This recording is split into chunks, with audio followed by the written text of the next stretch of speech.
সৌরভ ভাই, আপনার কাছে আপনি বলছিলেন আজকে যে পত্রপত্রিকার সম্পাদকদের সাথে আজকে নির্বাচন সংস্কার কমিশনে একটি বৈঠক হয়েছে এবং আমরা জানতে পেরেছি যে সম্পাদকরা একটি স্থানীয় সরকার নির্বাচনের জন্য আবেদন করেছেন এই অন্তর্বর্তী সরকারের অধীনে মেইন নির্বাচনের আগে। আই গেস যে এটা হয়তো নির্দলীয় একটা নির্বাচনের জন্য তারা, এটা যদি আপনি একটু এক্সপ্লেইন করেন, আপনি তো ওখানে ছিলেন। ওখানে বিষয়টা হচ্ছে অনেক বিষয় নিয়ে আলোচনা হয়েছে।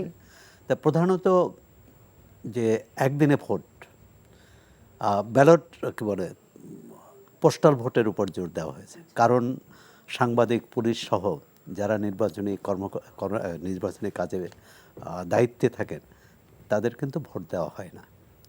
যেমন মনে করুন আপনার ভোট জামালপুরে, আপনি ঢাকায় দায়িত্ব পালন করছেন, তখন কিন্তু পোস্টাল ভোটের ব্যবস্থা থাকলে আপনার ভোটটা আপনি আগে দিতে পারেন, বা আমার ভোটটা আমি আগে দিতে পারি। পোস্টাল ভোটের উপর জোর দেওয়া হয়েছে।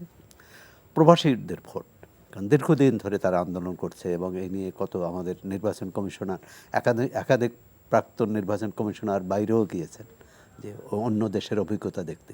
এটাও কিন্তু যে মার্কিন নাগরিকরা আমাদের এখানে থাকে, কূটনীতিক সহ, ব্যবসা বাণিজ্য বা যে কোনো কারণে, তারা ঠিকই তার দেশের প্রেসিডেন্ট নির্বাচনে ভোট দেন।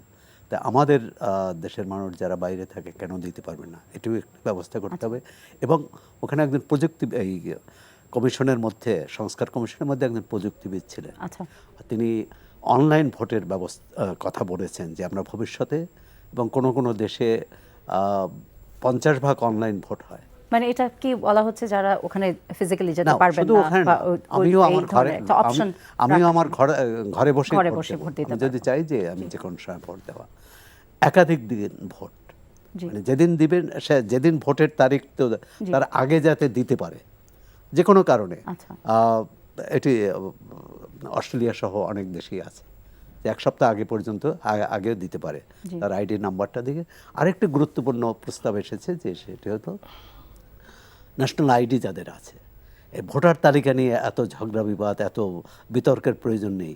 এবং আপনি 6 মাস আগে বন্ধ করে দিবেন যে ভোটার তালিকা চূড়ান্ত হয়ে গেছে, কিন্তু 6 মাস পর ভোট হবে, এর মধ্যে যাদের বয়স 18 বছর হলো তারাও যাতে ভোট দিতে পারে। অন্তত ভোটের তারিখের আগের দিন পর্যন্ত 18 বছর হলে তিনি যাতে ভোট দিতে পারেন, কারণ তার পরিচয়পত্র তো আছে, জন্ম নিবন্ধন বা আইডি আছে।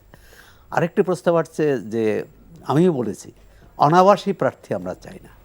যে ঢাকা শহরে থাকবেন, তারা সারা দেশের প্রতিনিধিত্ব করবেন, অন্তত যে এলাকার তিনি প্রতিনিধি হবেন সেই এলাকায় বছরের অর্ধেক সময় যাতে থাকেন। মানে এটা একটি প্রস্তাব। আরেকটি কি বললেন? অর্থের বিষয়ে। নির্বাচনী কাজে, নির্বাচনী দায়িত্বে যারা থাকবেন, সেটা রিটার্নিং কর্মকর্তা থেকে শুরু করে এই পোলিং এজেন্ট পর্যন্ত, এরা যদি কোনো অন্যায় করে, এরা যদি কারচুপিতে সহায়তা করে, এরা যদি জালিয়াতিতে সহায়তা করে বা তারা জালিয়াতি করে, তাহলে তাদের বিরুদ্ধে শাস্তিমূলক ব্যবস্থা। এটি সাবেক সিএসি মোহাম্মদ আবু হেনা টাঙ্গাইল উপজেলা নির্বাচনে 4 জন ম্যাজিস্ট্রেটকে শাস্তি দিয়েছিলেন, কিন্তু এটি ছিল 2 মাসের জন্য। এটি অনির্দিষ্ট করা। আরপিওতে একেবারে সময় শেষ হয়ে গেছে। স্যার আপনি যদি একদম একটা কনক্লুডিং দেন যে এটার একটা পরিবর্তিত পরিবেশে যেহেতু নির্বাচনটা হচ্ছে, এই নির্বাচন নিয়ে আমাদের চিন্তা একটু কম করতে হবে। আবার সাধারণত সংঘর্ষ হয় প্রধান 2 দলের মধ্যে। এখানে প্রধান দল বলতে বিএনপি এখন সক্রিয়, আওয়ামী লীগ মাঠে নেই। যদি ভবিষ্যতে আসেও, তাহলেও যেহেতু তাদের 15 বছরের যে গ্লানি, যে তাদের দুঃশাসন, সুতরাং তারা প্রতিদ্বন্দ্বিতা কতটা করতে পারবে সেটা একটা প্রশ্ন আছে। অনেক দল তো তাদের নির্বাচনের বাইরে রাখার কথা বলছে, অনেক সংগঠন। যদিও বিএনপি এক্ষেত্রে অনেক উদারতার পরিচয় দিয়েছে, তারা বলছে যে কোনো দল আমরা নিষিদ্ধ করতে চাই না।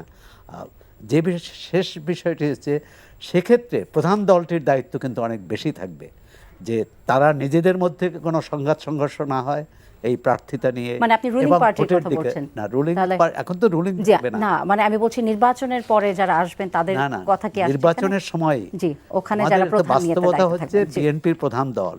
সুতরাং আগামী নির্বাচনটি ভোট সুষ্ঠু হবে কিনা, এক্ষেত্রে দায়িত্বপ্রাপ্ত কর্মকর্তাদের চেয়েও বেশি দায়িত্ব থাকবে বিএনপির। জি। এবং এবং মনি বিএনপি আপা, আপনার যদি একটু শেষ মুহূর্তে, একেবারে সময় শেষ, একটু যদি মন্তব্য দেন যে এই বিষয়ে প্রস্তাবনাগুলো।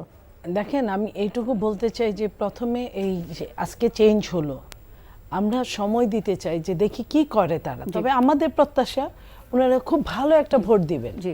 যে ভোটটা ইতিহাসে একদম চিরস্মরণীয় হয়ে এবং থাকবে। আগের ওই হ্যাঁ। ঘটনাগুলোর যেন পুনরাবৃত্তি পুনরাবৃত্তি না না আসে, আমরা ঘটে। সেই সেই জিনিসটাই আমরা চাই। এবং পাশাপাশি আমরা এইটুকুও চাই, ওনার কথার সাথে আমিও একমত, যে ভোটটা যেন কেউ আসতে পারলো না, তারা যেন ওখানে দিতে পারে, যে ভোটটা যেন তাদের অন্যান্য উন্নত দেশের মতো। কারণ আমাদের তো এখন ন্যাশনাল আইডি কার্ড হয়ে গেছে, যেহেতু ন্যাশনাল আইডি কার্ড হয়ে গেছে, যদি ভোটের জায়গাটা কড়াকড়ি থাকে, যদি অনলাইন ঠিক থাকে, তাহলে ভোটটা যেখানেই দেখ না কেন তার ওইখানে কিন্তু একটা লাল লাল option একটা থাকবে এবং option থাকবে, সবার যে অংশগ্রহণ সেই নিশ্চিত লাল করা বাতি যাবে। জ্বলবে বা কিছু, সেটা যদি হয় তাহলে সবার জন্যই এখানে মঙ্গল, প্রত্যেকেই ভোট। আমাদের সময় একেবারে শেষ, আপনাকে ধন্যবাদ।